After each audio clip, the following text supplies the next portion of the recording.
sin otro interludio vamos a pasar al primer expositor, un gran amigo, el doctor Eduardo Molina Quiroga. Eduardo es mendocino de exportación. Tan de exportación es que ahora está viviendo en Buenos Aires hace muchos años, una trayectoria enorme, abogado en la Universidad de Mendoza, doctor en Derecho Civil de la UBA, diplomado superior en Educación y Nuevas Tecnologías de la Facultad Latinoamericana de Ciencias Sociales, profesor en posgrado de varias universidades, entre ellos de la Universidad de Buenos Aires, de la Universidad Nacional del Litoral y otras casas de estudio, profesor consulto de la Facultad de Derecho de la Universidad de Buenos Aires, codirector de la carrera de especialización en Derecho Informático y Umbrec, la primera especialización, digamos, de Derecho Informático, creo que de la TAM, la de más trayectoria, la que más cortes tiene, así que él codirige esa especialización, es subdirector del programa de actualización de Derecho Informático y responsable del módulo de Derecho Informático en el programa de Cibercrimen y Evidencia Digital.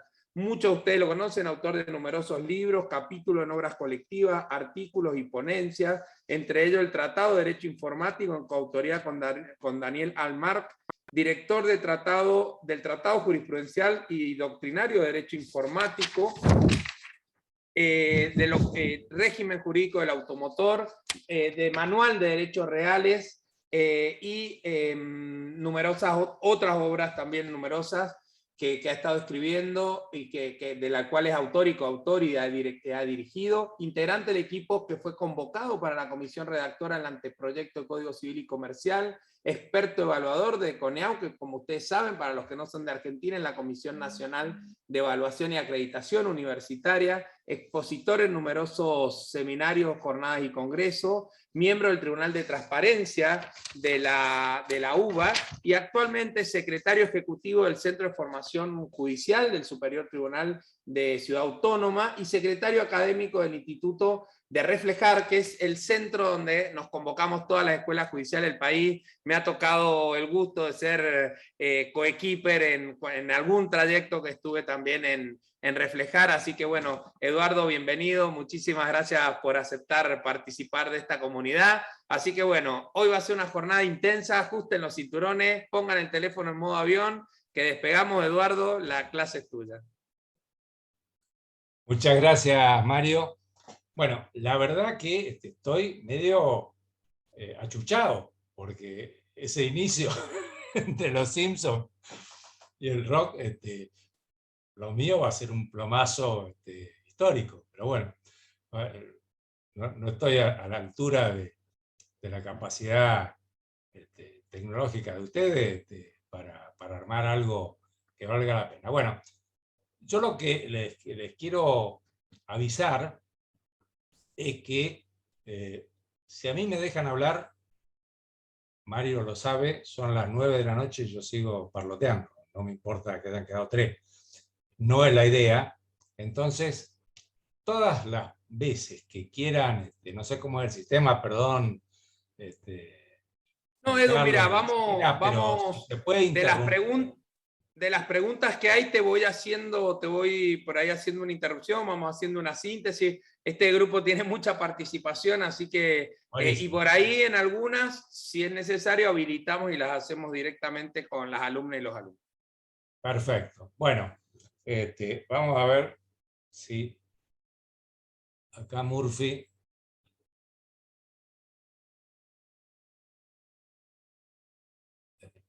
Bien. El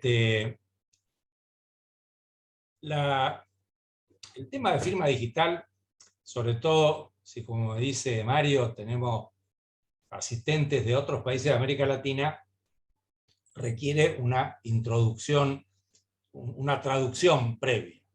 Lo que en Argentina le llamamos firma digital, en la mayoría de las legislaciones que conozco, particularmente de América Latina, es conocida como firma electrónica avanzada o firma electrónica acreditada, pero bueno, cuando se sancionó la ley en Argentina, optaron por denominar firma digital a una categoría de documento electrónico que enseguida vamos a tratar de mostrarles, Y en el medio, después, la ley de Argentina, la ley 25.506, es del año 2001, noviembre del 2001, todos recuerdan qué pasó en esa época en la Argentina, y demoró 6 años en tener su primera reglamentación.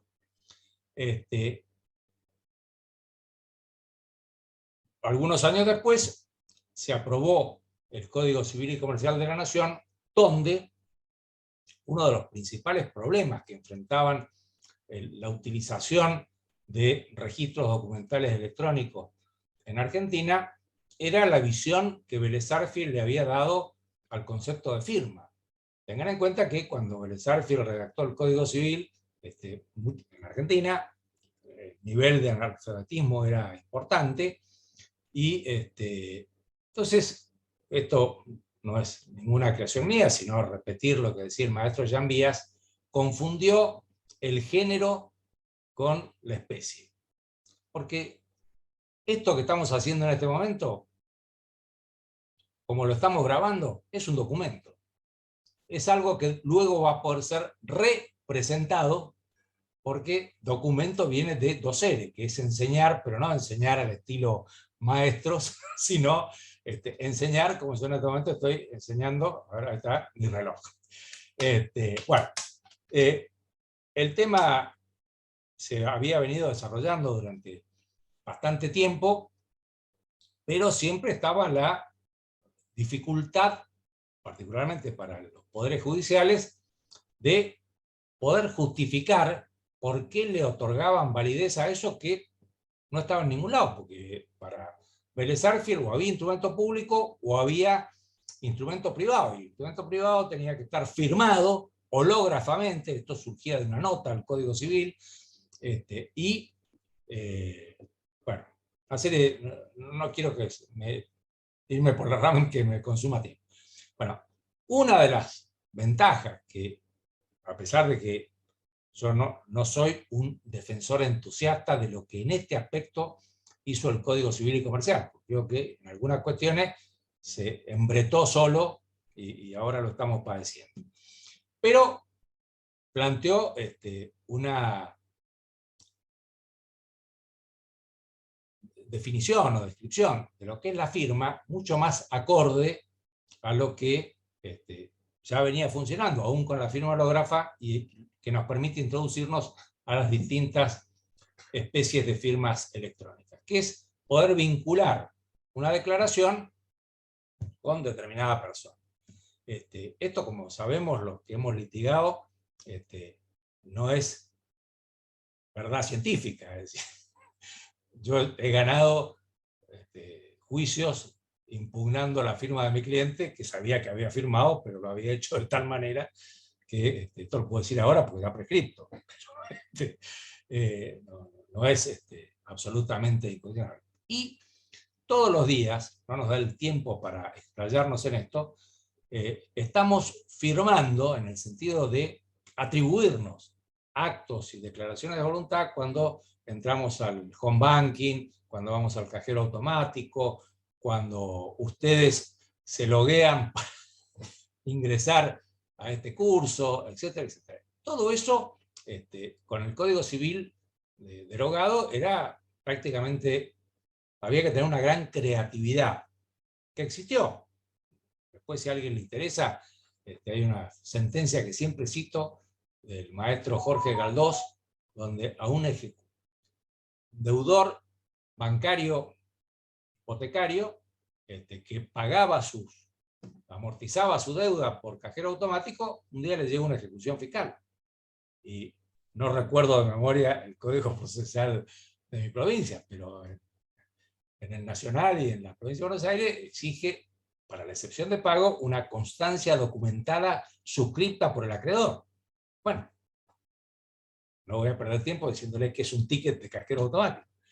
Y acá Galdós, pues, integrando la teoría de las cargas probatorias dinámicas, la relación de consumo entre el banco acreedor y el consumidor bancario, etc. Y una apreciación de que acá las partes no eran iguales, porque el que tenía el control tecnológico del sistema de cajero automático era el banco. El deudor no tenía ninguna posibilidad de incidir en eso. Entonces, aplicando la teoría de las cargas probatorias dinámicas, el que tenía que probar que no había pagado era el acreedor, no el deudor.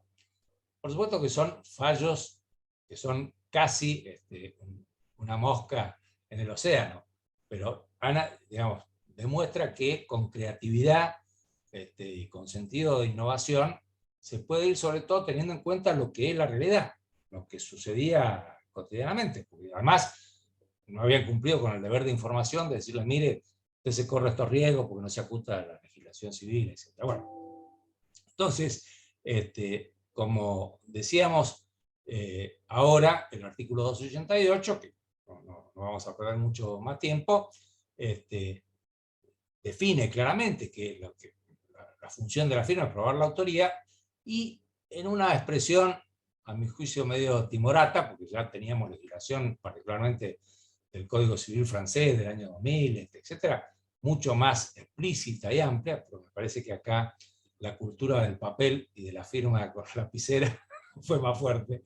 O sea, en los instrumentos generados por medio electrónico, el requisito de la firma de una persona queda satisfecho si se utiliza una firma digital. No era así lo que decía el anteproyecto, que hablaba si se utiliza un procedimiento que asegure razonablemente la autoría e inalterabilidad del instrumento.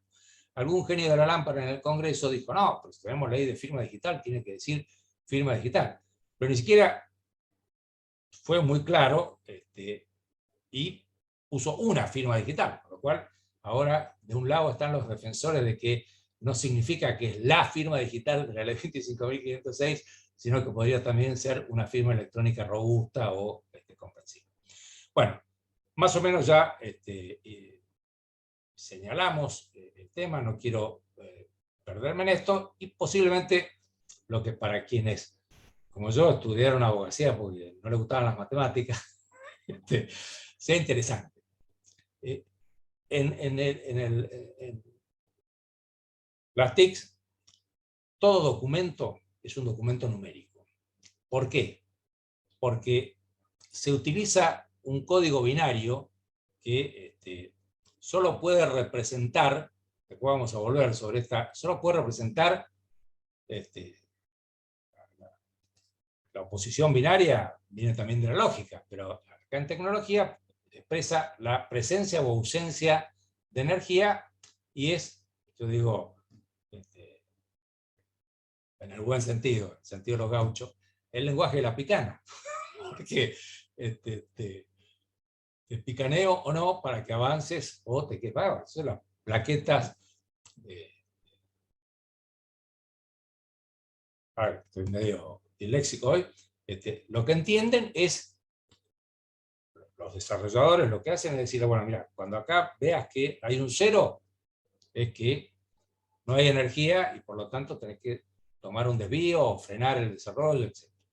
Entonces, en informática, la unidad mínima de información es el dígito binario o bit, que con el desarrollo se fue complejizando y tenemos los bytes, que son conjuntos de, empezaron siendo 7, fue 8, ahora ya ni sé por qué cantidad estarán los bytes, pero fíjense qué interesante. Para los vejestorios como yo, cuando empezamos a usar computadora, no había Windows ni ninguna de estas cosas que hoy podemos ver, y entonces había que tener la tabla ASCII, que es una tabla internacional de caracteres, que seguramente la mayoría de ustedes la han usado sin darse cuenta, porque cuando no encuentran la arroba en el teclado, ¿qué ponen? No me digan que nunca les ha pasado. Si tienen teclado numérico, por supuesto, ponen Alt 64, porque Alt es una tecla de control y 64 es el lugar en esa tabla que le corresponde al carácter arroba. Y entonces, fíjense que si yo quiero mostrar cómo sería la palabra justicia, tengo 74, que es el lugar que le corresponde a la J mayúscula, 117 que es la U minúscula, y así sucesivamente.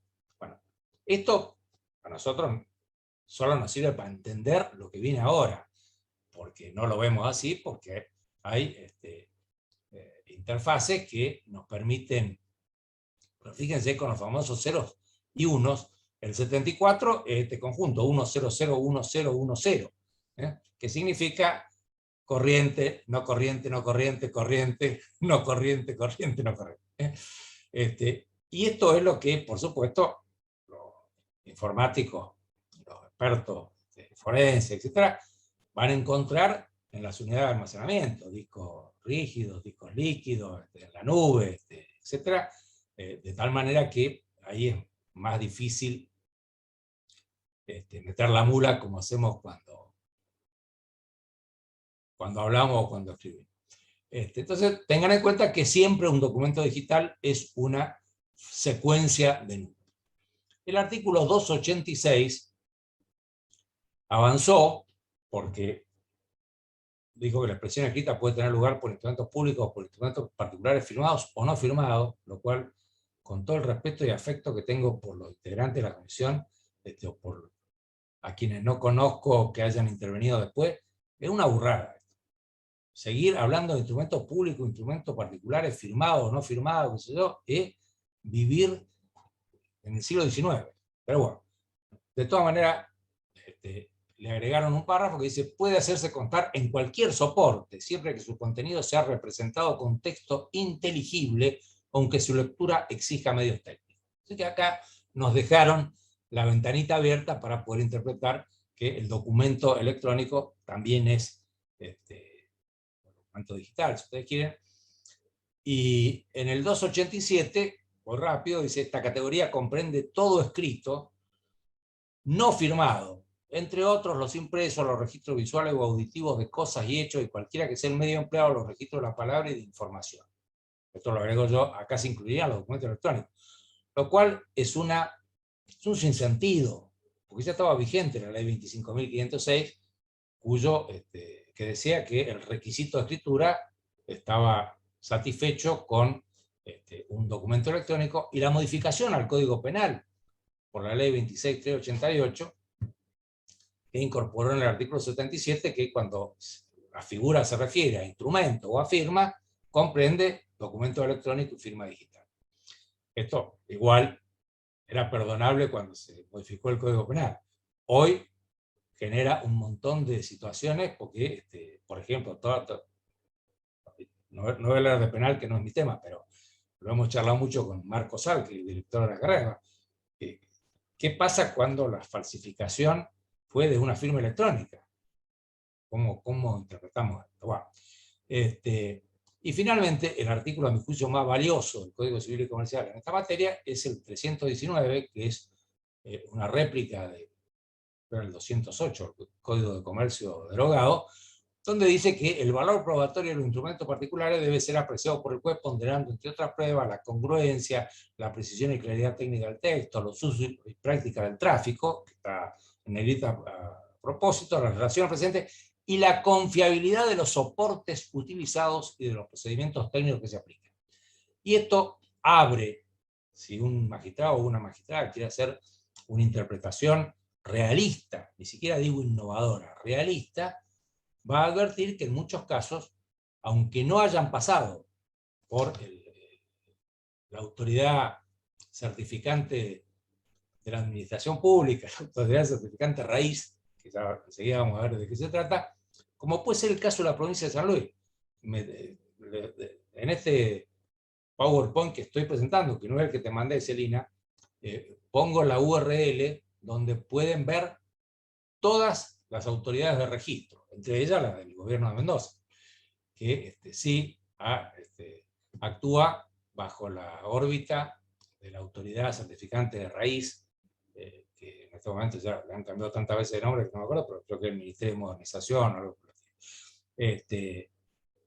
Y bueno, no todos los poderes judiciales están también, utilizan documentos electrónicos y firman.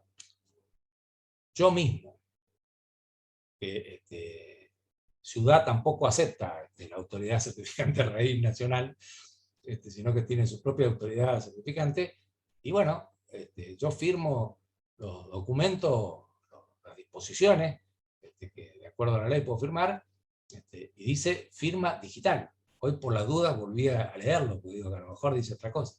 Y no es firma digital de acuerdo a la ley 25.506 porque no está expedida en base a un certificado de un certificador licenciado, que son los requisitos que establece la ley 25.506. Entonces, bueno, estos principios que acá les pongo tampoco son míos, surgen de una ley modelo de la Comisión de Naciones Unidas para el Derecho Comercial Internacional, que es la ley bueno, que plantea fundamentalmente la equivalencia funcional, y decía, no hay que descartar la eficacia probatoria de un documento por el solo hecho de que no esté en los soportes tradicionales.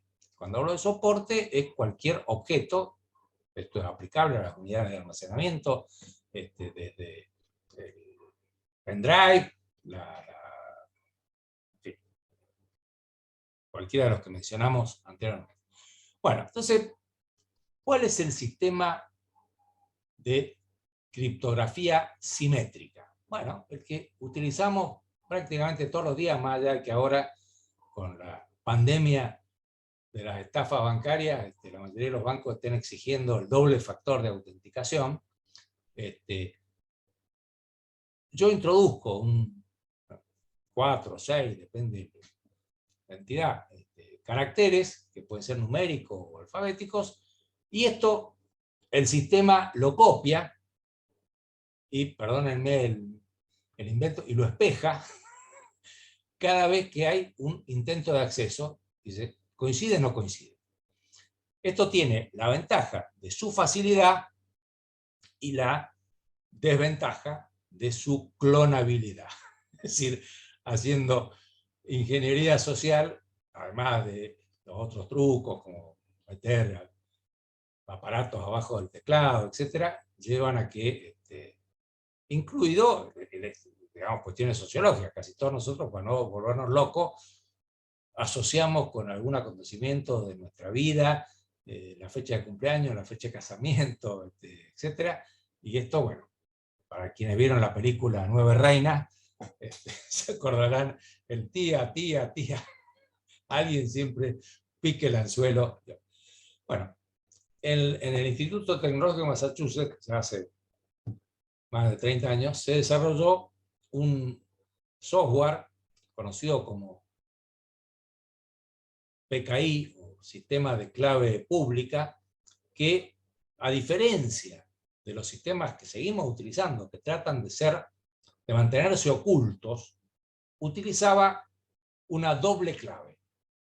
Una privada, a la cual se le aplican, después vamos a ver que tiene algunas particularidades, pero este tema de ser secreto, que estar en exclusivo control del titular, puede ser la clave del home banking o del cajero automático, pero esta clave se combina con una clave pública que está a disposición de cualquier persona y que la función que cumple es la de verificar. Bueno, vamos a tratar de ser, y acá cualquier cosa, aprovechen ahora,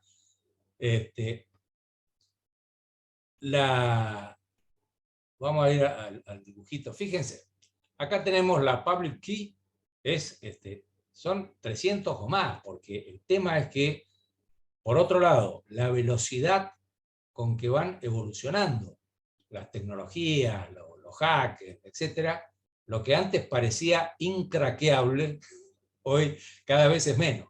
Entonces, cuando se sancionó la ley, y cuando fue la primera reglamentación, los certificados de la autoridad certificante duraban 10 años. Después han ido bajando el término, y ahora los certificados digitales para firmar digitalmente duran 1 año. Y vamos a ver qué pasa, porque la verdad que el tema, sobre todo de la estafa bancaria, se ha convertido en una preocupación para todos. De hecho, noticia que leí ayer, no tengo muchos datos, han hackeado la base de datos del RENAPER.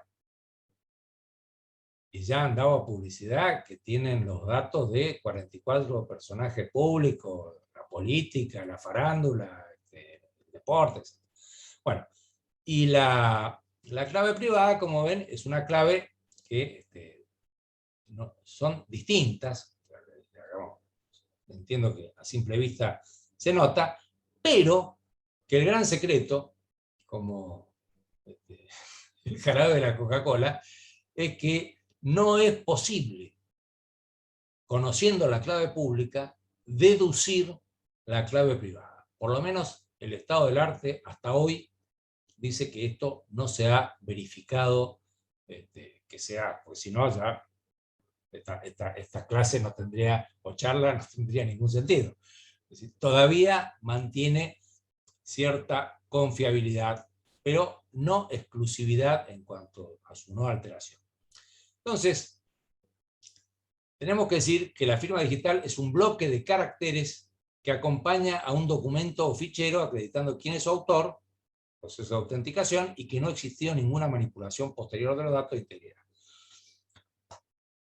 ¿Por qué planteé que era un documento numérico? Porque cuando yo accedo a mi clave privada a través de un código, PIN o clave, como ustedes quieran llamarla, que solo controlo yo, si yo me llego a olvidar de esa clave, no tengo más remedio que dar de baja el certificado de firma digital y adquirir uno nuevo. Porque el proveedor solo me da el software, pero la generación de los certificados se hace bajo un exclusivo control. Tanto la clave pública, la clave privada como la clave pública. Y para los que la han utilizado, un espacio, ni siquiera les digo un carácter, un espacio diferente en un correo electrónico, por ejemplo, hace que no sea verificado por la clave pública y diga, yo no garantizo la autenticación ni la integridad de este mensaje de datos. Me dice, pero ¿cómo? Una cosa involuntaria. No, no se puede. Entonces, el procedimiento, que es lo que a veces, parece que cada vez menos, pero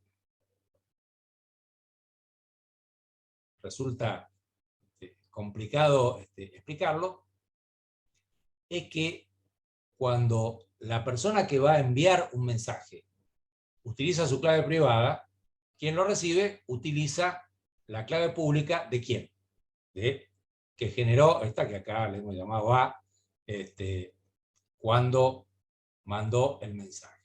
Entonces fíjense cómo funciona este tema que pasó acá. Bueno, Murphy tenía que parar.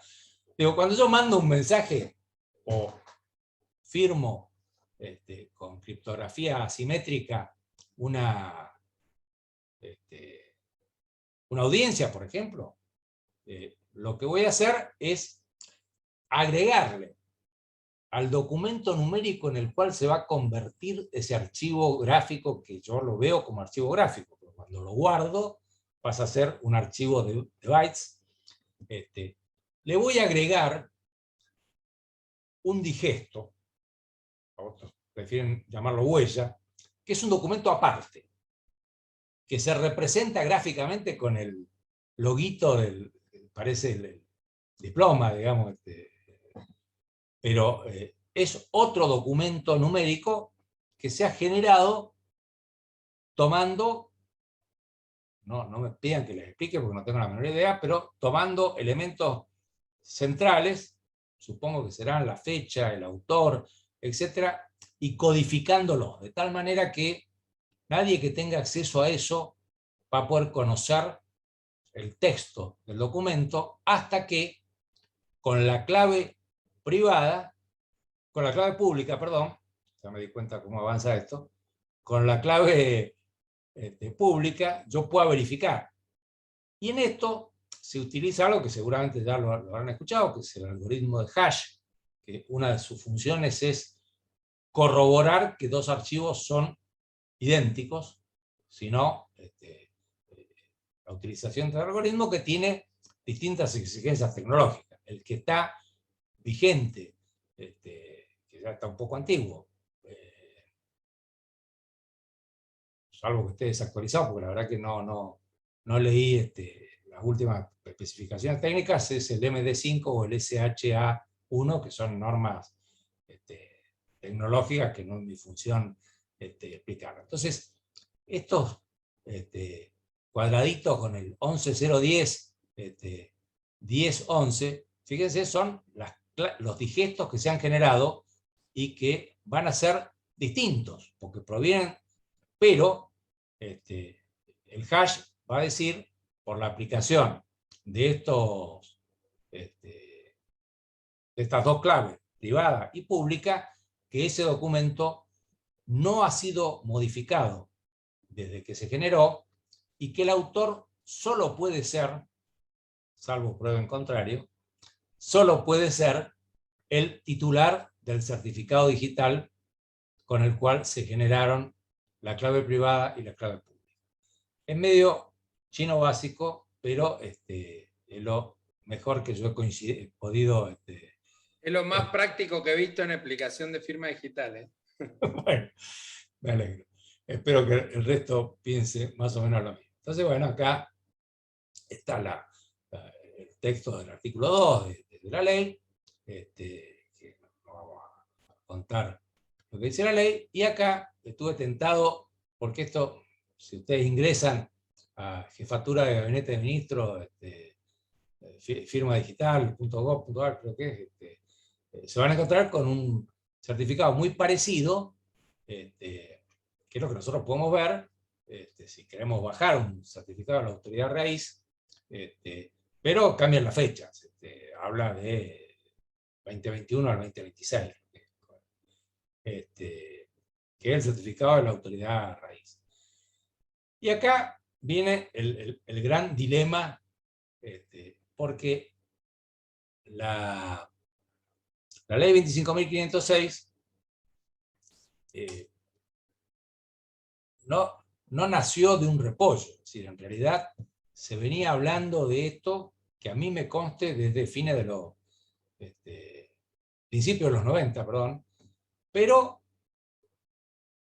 no quiero susceptibilizar a nadie porque tengo muchos amigos en la profesión, escribanos y escribanas, ponían el grito en el cielo.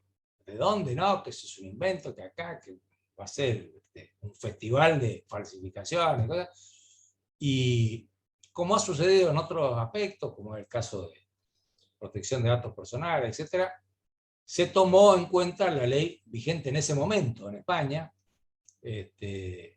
y se pensó que el sistema, a pesar de la neutralidad tecnológica que proclama la propia ley, que el sistema más adecuado, sin confesarlo, era este software de PKI.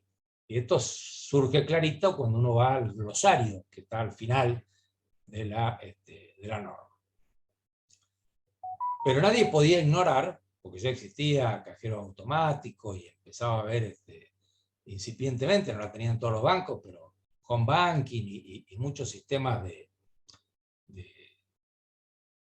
firma electrónica, que con la firma digital, que como les digo, después vamos a ver listado, van a ver qué pocos que son los licenciadores, los certificadores licenciados, qué pasaba con el resto. Entonces se puso una expresión bastante híbrida en la ley. Yo la he traducido como un conjunto de datos electrónicos integrados, ligados o asociados de manera lógica a otros datos electrónicos, que es utilizado por el signatario como su medio de identificación, pero que carezca de algunos de los requisitos legales para ser considerado firma digital. El más complejo es que, para que la firma digital tenga esa presunción de autoría e integridad, de la cual habla la ley 25.506, tiene que haber sido el producto de un certificado digital provisto por un certificador licenciado. Durante muchísimo tiempo, los únicos certificadores licenciados que existieron en Argentina eran agencias estatales. La FIP, ANSES, el Banco Central, mercado de valores, etcétera, porque no, esto no es un chivo, no tengo la menor relación, pero si ustedes se ponen a investigar, todos los bancos argentinos, o por lo menos, a lo mejor hay algunos que es la excepción, utilizan como tecnología de seguridad lógica de sus bancas electrónicas a el SSL de VeriSign. VeriSign es una empresa multinacional que, si ustedes entran a la página de ellos, van a ver que es la proveedora en prácticamente toda América Latina y por supuesto en Estados Unidos también. Y uno dijo, bueno, estos van a ser los primeros que van a plantear porque tienen toda la infraestructura. Y dijeron, no, no nos interesa. Y no han perdido un solo cliente. Entonces, y esto tiene requisitos muy similares y robustez muy similar a la que tiene la firma electrónica que regula la 25.506. Entonces, en el caso de la prueba de la firma electrónica, dice que en caso de ser desconocida, corresponde a quien le invoca acreditar su validez. Esto era mucho más difícil. En el año 2001, sí, dale. Sí, no, perdón. Hay dos preguntas tenemos. Una, por un lado, viste que hay como una confluencia no sé si a confundir, pero a utilizar identidad digital con firma digital. O sea, manifestación de la voluntad firmando digitalmente con validación de identidad. Sobre todo con la firma electrónica, digamos. Utilizar, por ejemplo, las APIs de RENAPER para considerar un documento aceptado válido por una persona, lo que vos recién decías en una transacción bancaria, por ejemplo. ¿Sí? Eso por un lado. Y la otra, tenemos una consulta sobre la validez del certificado que da soporte a la firma digital, porque obviamente hay como renovaciones que hace la Argentina del certificado raíz y va perdiendo vigencia. ¿Y qué validez tiene la firma digital hecha con un certificado que en la pantalla muchas veces te aparece como un certificado caduco? Bueno, a ver, a lo primero, son conceptos que integran un universo de autenticación, pero la identidad digital no es, en el sentido que yo lo estoy manifestando, no es la exigida por la ley 25.506. Ahora tenemos el DNI digital, tenemos varias normas, la ley 27.444 que autorizó a la validez de una serie de instrumentos donde la forma era esencial, los pagaré, la letra de cambio, el cheque, ahora el e-check, etc. Y los validó. Y la ley 27.446, que, como les digo, cada vez que charlo de esto con algunos amigos de poderes judiciales del interior, les digo, no te preocupes, digo, vos mentís igual que yo, pero esta ley nos validó a todos, que es una ley que le otorga eficacia a todos los documentos y firmas que se generan en el marco de sistemas de gestión electrónica de documentación, como la que utiliza la Administración Pública Nacional, provincial, de la ciudad autónoma, de los municipios, etcétera, etcétera. Incluso hay municipios en Mendoza que son autoridad de registro. Creo que el de Guaymallén, me parece. Así que, y por otro lado, insisto con San Luis porque está pegada, forma parte cuyo, pero los puntanos ni les hablé. ¿Qué nos van a venir a enseñar nosotros los porteños si nosotros sabemos más que ellos? Tenemos la autovía de la información y todo lo demás. Y lo cierto es que me metí en el sitio web de San Luis, no hay mucha diferencia. Es más un tema de cuestión política, si lo acepto o no. Y en el caso de Ciudad Autónoma, es peor también, porque el mismo sistema de gestión que utiliza el gobierno nacional se gestó en la Ciudad Autónoma. A mí no me gusta para nada, pero bueno, es otra historia. Y las exigencias para validar documentos que van desde decretos presidenciales hasta disposiciones de directores nacionales o organismos que que tengan ese nivel y esa facultad. Y esto se utiliza también para el boletín oficial. O sea que nosotros le damos, en principio, habría que tener la obsesión de leer el boletín oficial todos los días y trabajar en alguna legislatura o en alguna secretaría legal y técnica para decir, no, lo que publicaron no coincide. Tema que ha sucedido. Después viene la errata. Y en relación a la segunda pregunta, no sé si contesté la primera, yo les recomiendo, no lo preparé porque es muy reciente y ha tenido algunas críticas, la resolución 946 sobre el procedimiento de pautas técnicas complementarias del marco normativo de firma digital para certificador licenciado. Esta resolución 946, que es de hace un mes y medio, de alguna manera repone la 399 del 2016, son 7, 8 incisos llenos de tecnicismo, no me daba de ninguna manera el tiempo para ni siquiera desarrollarlos, para plantearlos acá, pero están, digamos, con el número, ustedes lo pueden saber. Bueno, esto ya hemos hablado, que lo establece el artículo 8º de la Ley de Firma Digital, y, como les decía, la 27446 estableció que los documentos oficiales electrónicos firmados digitalmente, los expedientes electrónicos, las comunicaciones oficiales, notificaciones electrónicas y el domicilio especial constituido electrónico de la plataforma de trámite a distancia y de los sistemas de gestión documental electrónica que utiliza el sector público nacional, tienen para el sector público nacional, patente con esto, no es válido para todos, eficacia y valor probatorio igual que sus equivalentes en soporte papel o cualquier otro soporte que se utilice a la fecha de entrada en vigencia de la presente medida, debido a su interoperabilidad que produce su reconocimiento automático en los sistemas de gestión documental electrónica, por lo que no se requerirá su legalización.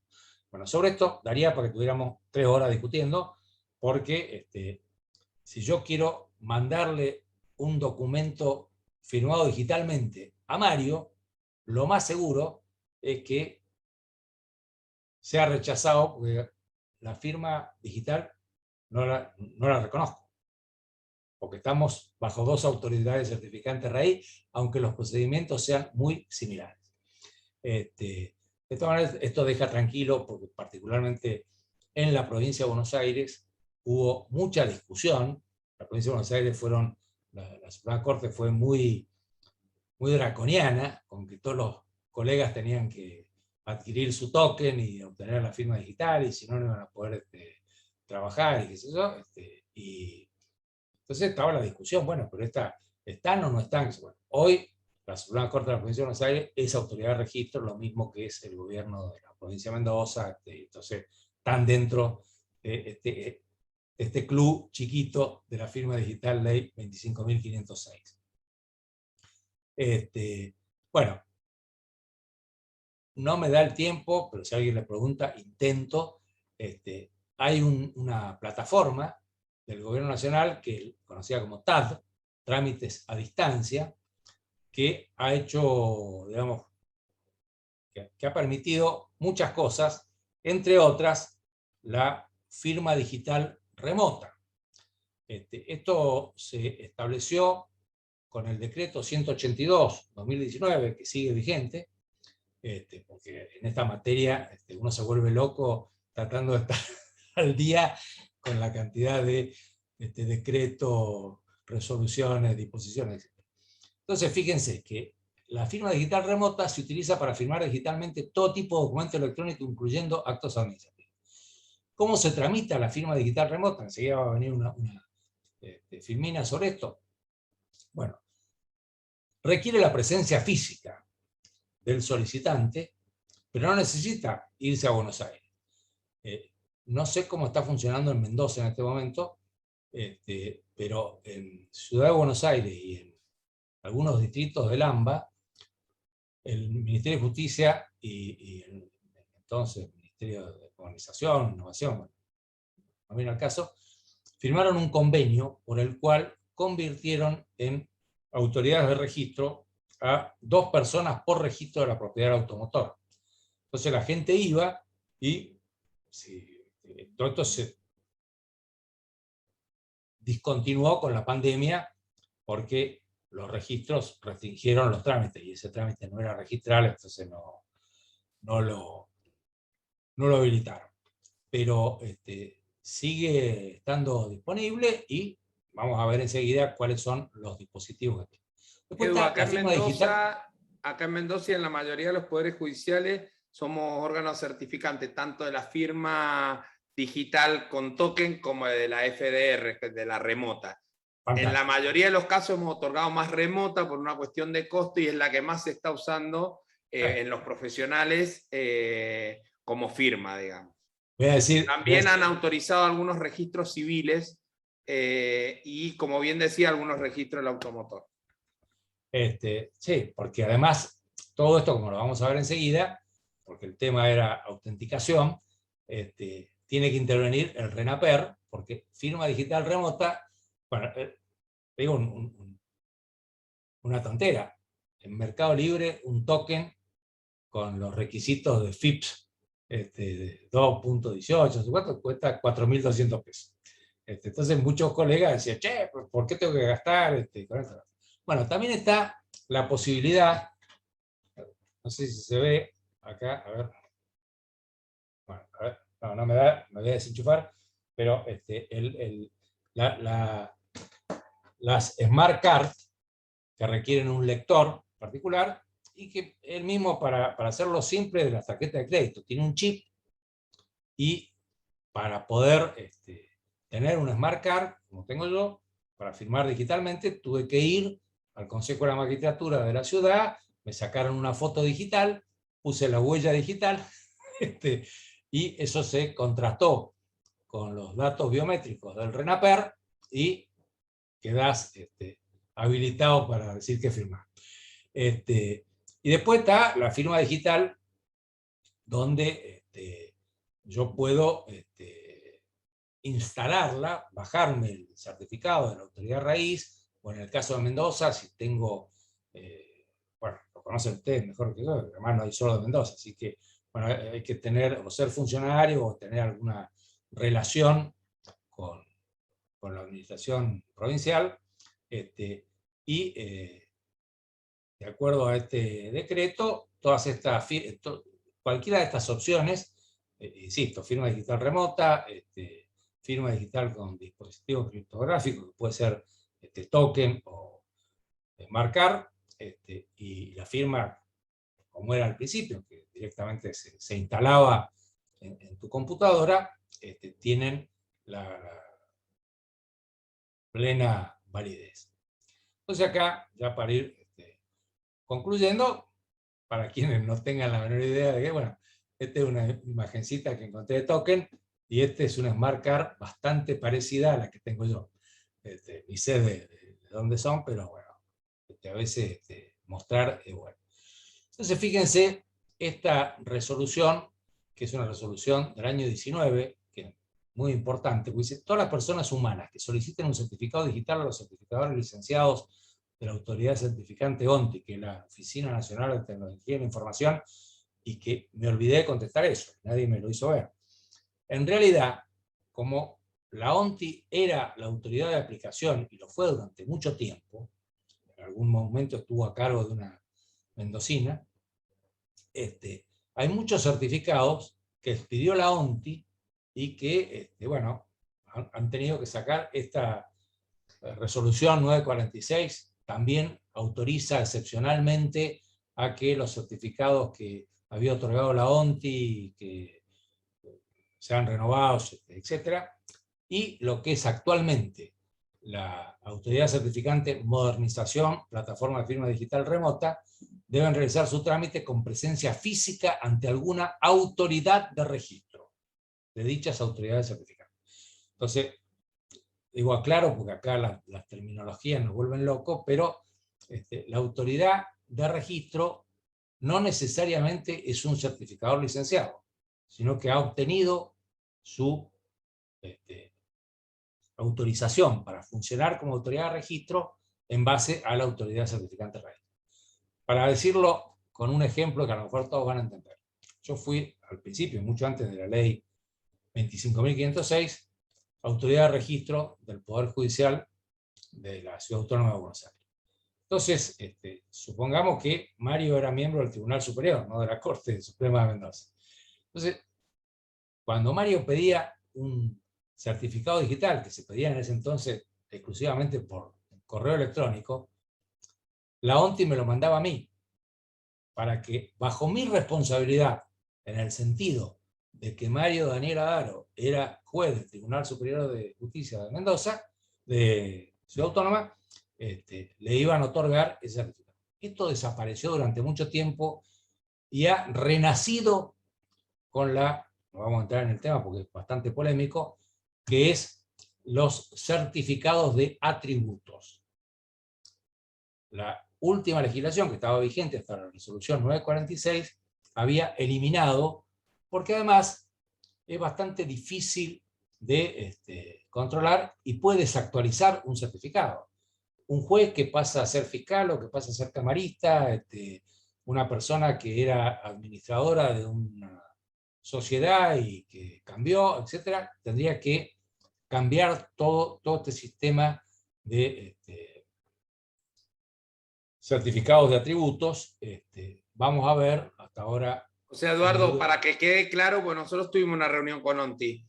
Esto inicialmente vos tenías una firma digital con determinados tipos de certificado de atributos y vos firmabas por cada, digamos, atribución que te correspondía, como juez si fuera juez, como miembro de un consorcio, miembro de un consorcio, como miembro de una asociación, miembro de una asociación. Eso después se derogó y vos firmabas digitalmente como una identidad. Hoy ha vuelto el certificado de competencia por atribución de competencia, digamos. Exacto. Bueno, eso ha renacido y ha merecido bastantes críticas de los pocos textos que he podido tener acceso. Bueno, los oficiales de registro, entonces, como ya dijimos, deben verificar la identidad de los solicitantes y deben proceder a tomar una fotografía digital y las huellas dactilares, y se va terminando esta tortura, y eso lo tienen que cotejar a través de TAD con el Registro Nacional de las Personas. Por eso es tan grave este hackeo. Todavía no se conocen bien y obviamente no sé si lo vamos a conocer alguna vez, porque es política empresaria estas cosas no contarlas, porque disminuye muchísimo la seguridad documental y de los registros si saben que te pudieron hackear. Y si el RENAPER dice, sí, esto coincide, utilizando también algoritmos de hash, etc., dice, bueno, entonces usted ahora se puede ir con su certificado digital, porque de plataforma digital remota. Acá tienen, fíjense, 1, 2, 3, 4, 5, 6, 6 de los cuales solo 4 son empresas privadas. Hay muchísimos certificadores licenciados que no tienen la licencia vigente, porque los seguros son costosos, porque los trámites que hay que cumplir, las auditorías, etc. Entonces, si yo puedo ofrecer a cualquiera que me venga a auditar que yo proporciono una solución equivalente y no paso por este trámite de... Y esto que había dicho VeriSign, bueno, se está corroborando cada vez más, porque la última vez que había chequeado el listado oficial, esto está bajado de la URL de Jefatura de Gabinete de Ministros, habían como 10 certificadores licenciados, de los cuales 8 eran privados. Entonces, ¿cuál es la realidad que nos indica esto? Bueno, que la firma digital, en los términos legales vigentes, es de un club muy exclusivo. Ahora, mientras tanto, los usuarios, en todos los ámbitos, bancarios, administración pública, etc., utilizan otros sistemas de autenticación. Yo tengo clave fiscal para acceder a ANSES y AFIP. y no obtuve un certificado digital. Y estoy accediendo a mis datos, no me gusta el término sensible, pero digo, datos que en principio deberían tener, y cualquier persona que tiene conocimiento de esa clave fiscal puede acceder. Si yo quiero saber si alguno de ustedes está empleado en otro lado mientras me pidió licencia por enfermedad, con la clave fiscal, mi historia en AFIP, de a ver quién me está pagando y si he estado trabajando en blanco, ¿cierto? Bueno, y finalizando, esto es larguísimo, acá aparecen, ahí me enteré, creo que Guaymallén, si no me falla la memoria, ustedes pueden cliquear acá, porque es muy largo para hacerlo, todo el listado de autoridades de registro que está vigente y que se va actualizando permanentemente, y para el caso de Mendoza, perdón, pero el corazoncito del terruño, no puse otro, acá está en el sitio web del gobierno provincial, gobierno firma digital, y acceder. Van a ver que los requisitos son en todos los casos muy, muy parecidos. ¿Por qué no puedo avanzar yo acá? Para terminar. Y bueno, he tratado de cumplir con la hora que me asignaron, porque no arranqué a... Propio de un gran pedagogo y que de experiencia de dar clases ha sido recontra puntual, Eduardo. Eduardo, te agradecemos. Ha ido contestando algunas preguntas de las que estaban en el chat. A mí me gustaría, así como condensando algunas preguntas y a modo de cierre, y propio de la experiencia ya post pandemia, ¿no? Este proceso que tuvimos durante la pandemia de aceleración de los procesos de salto digital y transformación digital. Consultarte, porque es un referente en los temas de transformación digital y firma digital, que nos recomiende 2 o 3 tips de buenas y de malas prácticas, a no realizar en lo que tiene que ver con procesos de transformación digital y firma digital. Por ejemplo, te digo, alguna de las preguntas era la validez, porque aparte vos sos especialista en derecho civil, la validez del escaneo de un documento en papel, ese escaneo de ese documento papel con una firma que está escaneada y no firma digital, etcétera, etcétera. Digo, bueno o malas prácticas. Es una excelente pregunta, pues mira, yo creo que, por lo menos yo hasta hace muy poco, estaba convencido que con una licencia común de Acrobat Reader, no podías modificar el documento. Bueno, la última versión, por lo menos que yo tengo, que no es la más costosa, yo puedo insertar texto, dibujo, o sea, lo trabajo casi, no es igual, pero casi como si fuera un Word. Y esto me ha venido fantástico para las actas conclusivas de posgrado, porque me lo mandaban en PDF, las tenía que exportar a Word, trabajar en Word y después volver a PDF. El tema del escaneo creo que es una cuestión, si vos me preguntás, y es creer o reventar.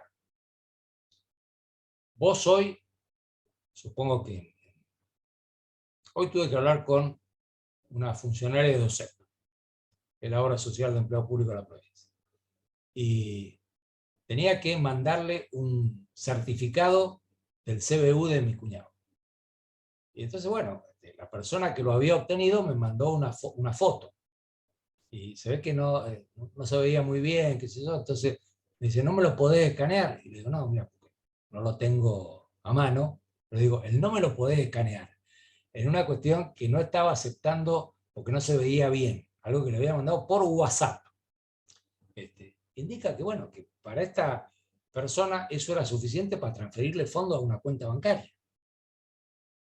Entonces me preguntan cuál es la validez. Ahora, claro, si yo tengo un juez como Galdós, seguramente va a decir, en principio es válido, demuestre usted que esto fue fraguado o adulterado.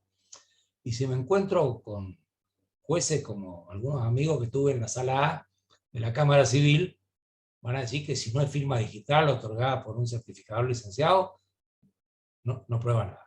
Y entonces, en algunos casos, el collar resulta más caro que el perro, porque tengo que recurrir a mis excelentes y nunca bien ponderados expertos en informática, que te sale más caro el honorario del experto que el del abogado. Y si vos sos de buena fe, le tenés que advertir a tu cliente o clienta. Mirá que acá, en este tema, tal como estamos, desde ya te digo, vayamos contratando un consultor técnico experto, porque es muy posible que tengamos que demostrar que esto sucedió efectivamente así. Hay varias preguntas más. Perdón, te Vale. meto porque sé que estabas dando algunas recomendaciones.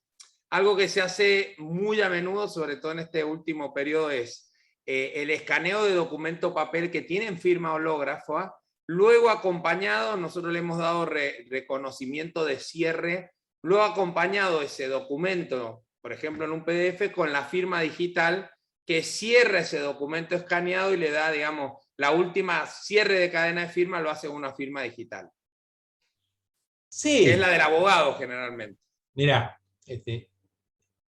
googleando previo a esta charla, porque digo, bueno, el título es autenticación, no firma digital. Entonces, hay en general, particularmente en los países de América Latina y en Europa,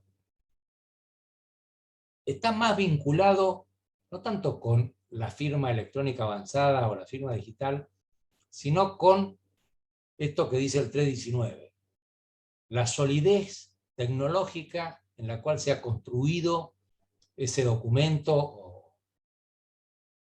Si quieren algo más audaz, el Colegio de Escribanos de la Ciudad Autónoma de Buenos Aires ha aprobado una reglamentación que autoriza a los notarios y notarias de Cava a certificar una firma remota.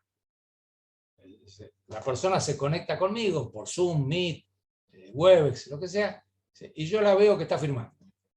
Y después, ese archivo, que es el archivo de que lo vio firmar, como ellos dicen que no solo certifican firmas, sino también certifican hechos, dice, yo estoy certificando un hecho, que yo lo vi firmar. ¿Cuál va a ser la validez? ¿Cuál va a ser el grado de aceptación que va a tener esto en un conflicto judicial? La verdad que no lo sé. Cuando el presidente de ese entonces, del Colegio de Escribanos, muy amigo mío, me consultó, estaba ahí en un brete. Me parecía medio un Picasso auténtico, pero bueno, evidentemente hasta ahora nadie lo ha objetado, porque no he visto casos de rechazo de este sistema. Y por otro lado, creo que la pandemia ha hecho que en muchas cosas se nos reformateara el coco. ¿Quién iba a aceptar? Yo me acuerdo hace 20 años fácilmente, en un congreso de informática y derecho en San Luis, en Potrero Funes, dije, si los mensajes de texto se pueden guardar, ¿por qué no habilitamos que las consultas que son molestas tanto para el que las quiere hacer como para el que las tiene que evacuar de abogado, abogada, litigante, a magistrado, secretario, no se pueden hacer por mensaje de texto? Hubo un respetuoso silencio para no cagarse de risa, lo que acabo de decir en ese momento. Y bueno, y hoy tenemos, además de WhatsApp, y las notificaciones por redes sociales, y infinidad de cuestiones. Creo que hoy está anunciado Pablo Casa, bueno, notifica por Twitter. Sí, ese. Y en el fondo, nosotros lo veníamos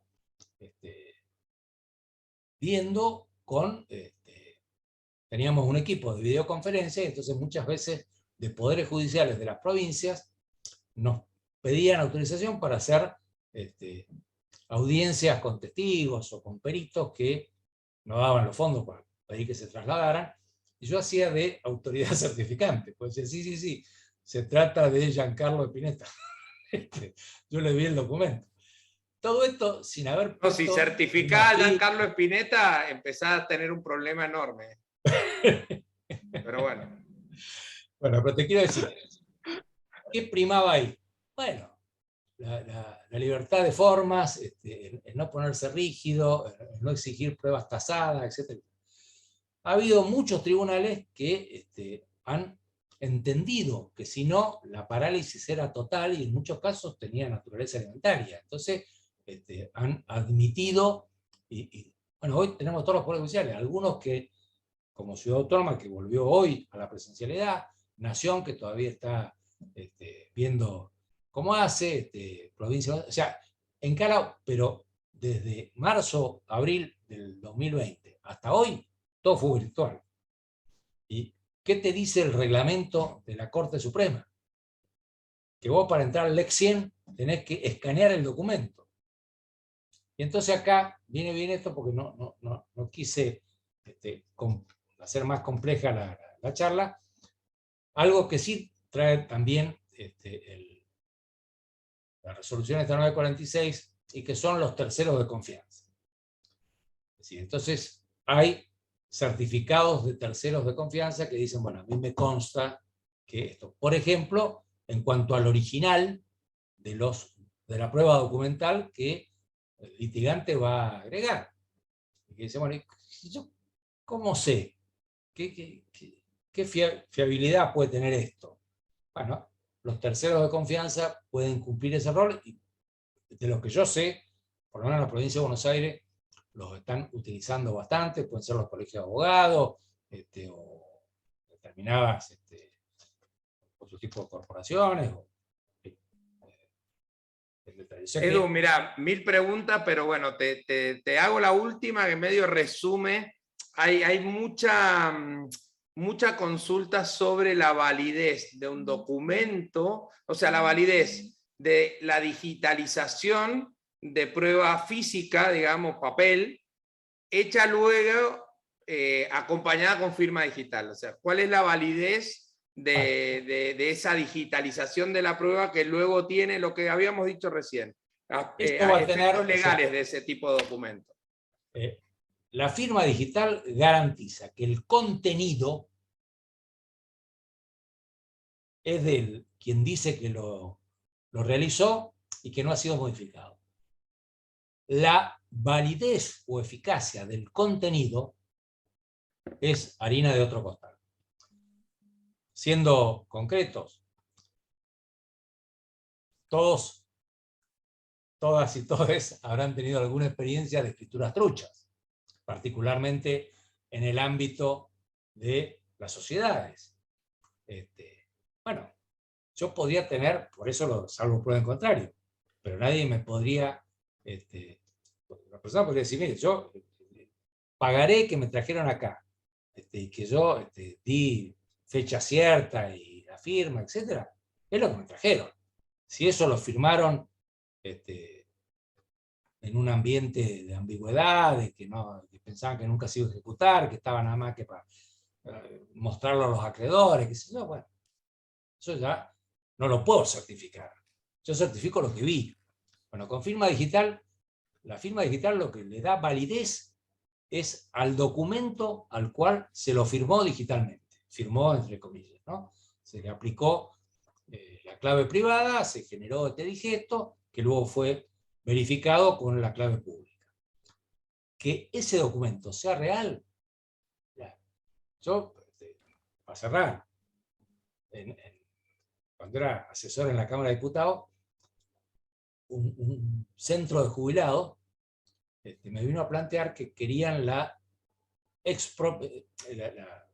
donación a título gratuito de un terreno que venían ocupando junto con el consorcio, cualquiera puede ver, está en la avenida Juan B. Justo, llegando a la General Paz, y que después la empresa constructora había quebrado y, bueno, no había podido salir y qué sé yo.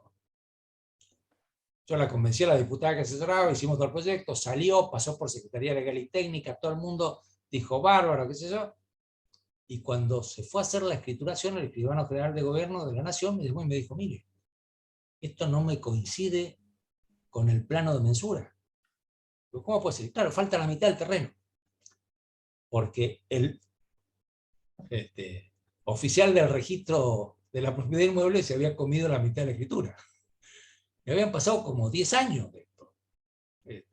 papelón histórico, después todo esto se puede rectificar por actuaciones administrativas internas, etc. Quiero decir, vos decís, che, intervinieron todos los órganos posibles, salvo el judicial, acá, y se supone que esto iba a comisiones especializadas y que todos lo chequearon y que nadie... Y estaba mal. Entonces, no sé si con esto contesto la pregunta. Yo creo que si son jueces y juezas y jueces de mente abierta, tienen que estar en principio a rechazar la nulidad por la nulidad misma. Porque hoy, algo que estén en un frasco de mayonesa, tienen que pensar que todos los días están yendo al cajero, si tienen fondo, están utilizando el home banking, se están inscribiendo en cursos, le pagan, como te estarán pagando a vos. A mí me hacen transferencia bancaria, y el recibo lo bajo de un sitio web. Entonces uno dice, voy a aplicar la vieja ley 2744, es decir, que no cobré. No. Perdón por... Genial, Eduardo. La verdad que, como siempre, clarísimo. Han quedado 1000 temas. A cámara abierta te brindamos un aplauso y te agradecemos esta comunidad que está disponible para... Seguramente te vamos a volver a invitar el año que viene, si Dios quiere nos va a estar acompañando, y nos veremos seguro por nuestra querida Mendoza para disfrutar de alguna charla y algún encuentro por acá. Así que muchísimas gracias, Eduardo, por tu participación. Gracias a vos, Mario. Un abrazo a todos. Y Celina, te comparto este PowerPoint, que es distinto al que te mandé antes.